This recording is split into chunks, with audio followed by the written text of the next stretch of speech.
Now, at this point, we should all realize that a horizontal row of clips is called a scene. But we haven't really talked about how we can use scenes to our advantage. And there's a lot of different approaches when it comes to using these scenes. In this case, what I'd like to do is start to create some sense of an arrangement, but here in the session view. So then that way, I don't have to trigger a scene at a specific point. If I want to play the first scene for 4 bars or for 20 bars, it's up to me when I want to trigger the next scene, which would have some sort of change or variation. But let's just talk about one way to approach this. We have an audio track with an audio clip that's playing some percussion, and we have our 808 kit, and we have a clip that's playing our virtual drums.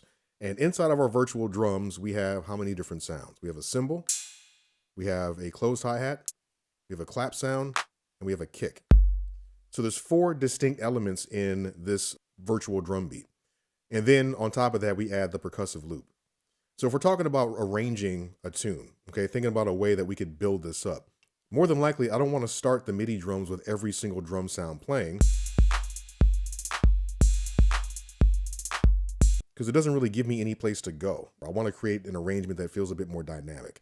So there might be parts where it's high energy, there might be parts where it's lower energy, more subdued, and that just makes the song feel a bit more complete. So I have this one MIDI clip, and this is in my first scene. And if we look on the master track, we see we have these numbered areas here, and those are our scenes, and we have a scene launch button here that will launch every single clip in this row. Granted, my audio track is muted, but what I want to do is I want to set this up so the first scene doesn't have all these drum sounds playing at once, and maybe the percussion sound doesn't come until later. So I'm going to move the percussion clip down a little bit, maybe right there. And I'm going to duplicate this clip. Let's see, 1, 2, 3, 4, 5. I'm going to make 4 duplicates of this clip so that we're going to have 5 scenes. Each scene is going to have a MIDI clip in track 1. So I select the clip, Command D, Command D, Command D, Command D. So right now it's the same clip with the same notes, and they're all doing the exact same thing. If I launch scene 1, it's going to launch the clip in track 1, and it's also going to hit the stop button in track 2, which will stop that clip from playing, and the result will be that. But I don't want that to be how my little tune is going to start out. Ideally, what I think I'd like to do is go ahead and mute or deactivate all these other cymbals here. I think I can deactivate the rest of the hi-hats. And let's hear how this sounds, okay? And again, by activating or deactivating, I'm simply selecting the note and then pressing 0. So let's play the clip now.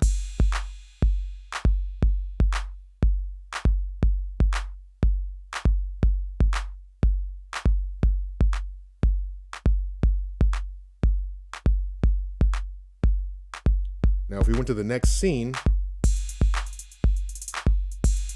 suddenly all the hi-hats come in. And then the cymbal starts playing more often. And I think that might be a little bit too busy. So let's go ahead and go back to our first clip here. Now, not only can I deactivate entire instances of certain notes like the hi-hats, I can also just deactivate a few instances of the notes to make the pattern a bit less busy. So for instance, the kick, maybe we'll go ahead and deactivate some of these. And I'm doing this to essentially kind of tease in the pattern, meaning that when the first clip plays, people won't hear the full kick pattern. They'll just hear parts of it. So that way, when the full kick pattern comes in, it feels a bit more rewarding because you haven't already gotten used to hearing that. It won't feel so repetitive. So I'm just kind of randomly doing this. I'm not really trying to make a masterpiece right now. It's all about the technique. All right. So now let's play this first scene and hear what this drum beat sounds like.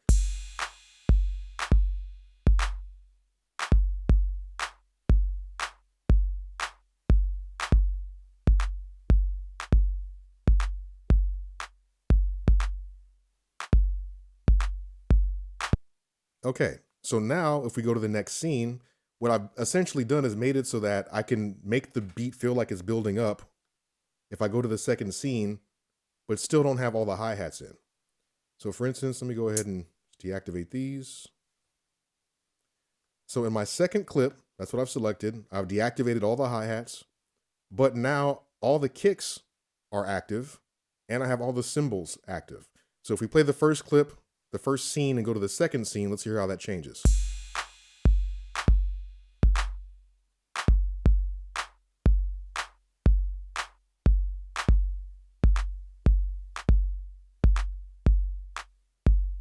All right, so 1, 2, here we go. And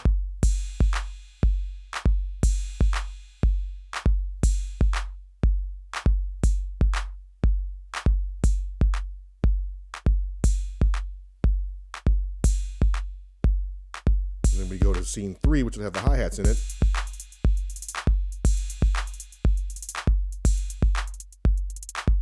So this is giving us a way to build up this beat, okay? Now, I think what I'd like to do is maybe in the 4th scene is then that's when I will add this little percussion sound here.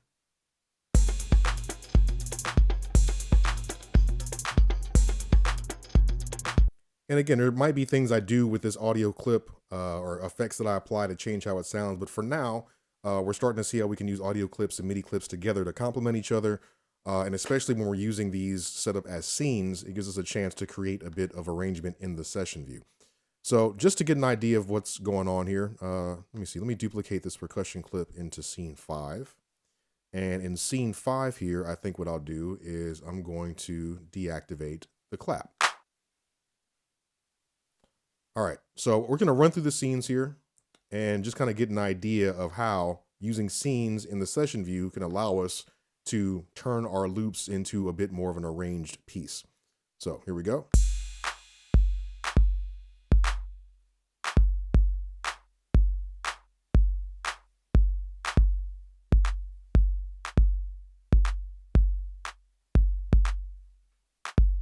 Launching the second scene now.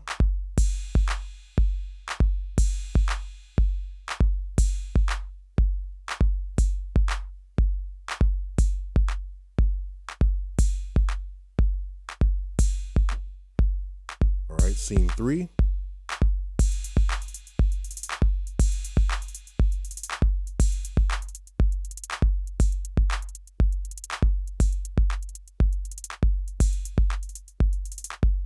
We go to scene 4, we bring in our little percussion.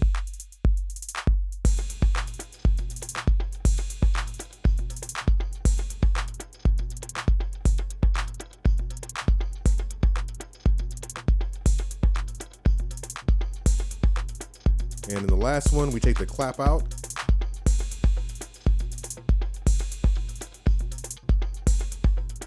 So I think you get the basic idea. Now, again, we're only using 2 different tracks, just one MIDI track and one audio track. And we're not really using the scenes to their full potential at all. So let's take this a little bit further and see what else is possible if we incorporate a few more variables.